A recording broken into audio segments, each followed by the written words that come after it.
सभी पेंशनर्स को, सभी पेंशन भोगियों को मेरा बहुत बहुत नमस्कार। मैं ऋतु मुंजाल, अधिवक्ता एवं प्रधान caring and social welfare society, आप लोगों के बीच में फिर से आ जुड़ी हूँ और आप सभी को जो जानकारी मैं दे रही थी पेंशन के मुतालिक सुप्रीम कोर्ट का ऑर्डर, उसके बारे में हम चर्चा करेंगे। जैसा कि आप जानते ही हैं कि हम लोगों ने पेंशन की जो एक मांग है उसको सर्वोपरि कर दिया है और चारों तरफ बिगुल बजा दिया है कि हम भ्रष्टाचार के खिलाफ जाएंगे और पेंशनर्स को उनका हक दिलाने के लिए जिस भी हद तक जाना होगा जाएंगे और पेंशन का अधिकार उनको दिलाकर रहेंगे। इसी बीच में सुप्रीम कोर्ट का एक अहम फैसला आया है। इस फैसले के लिए मैं आपको अपने स्क्रीन रिकॉर्डिंग में ले चलती हूँ और आपको दिखाना हूँ कि क्या हम लोग किस बारे में विषय में बात कर रहे हैं और ये इसमें सुप्रीम कोर्ट का जो फैसला है उसमें क्या कहा गया है।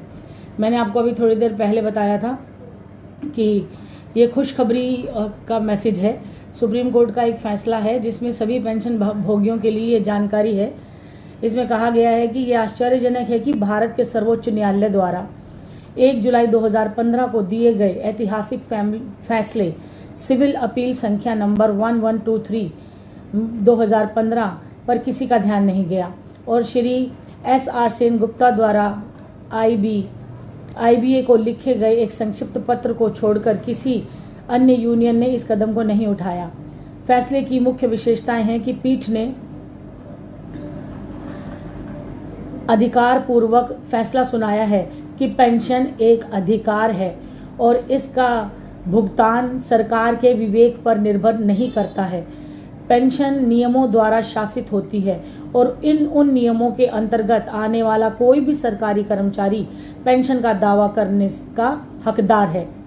पेंशन में इस फैसले में माना गया है कि पेंशन का संशोधन और वेतनमान का संशोधन अविभाज्य है, यानी इसे बांटा नहीं जा सकता।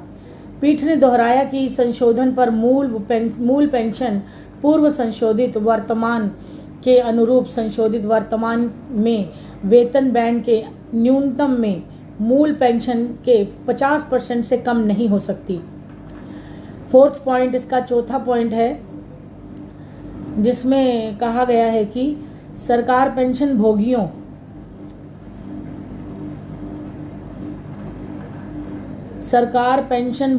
के में वेतन बैंड के न्यूनतम में मूल पेंशन के 50% से अधिक से कम नहीं कर सकती और सरकार पेंशन भोगियों के वैध बकाये को अस्वीकार करने के लिए वित्तीय बोझ का बहाना भी नहीं बना सकती।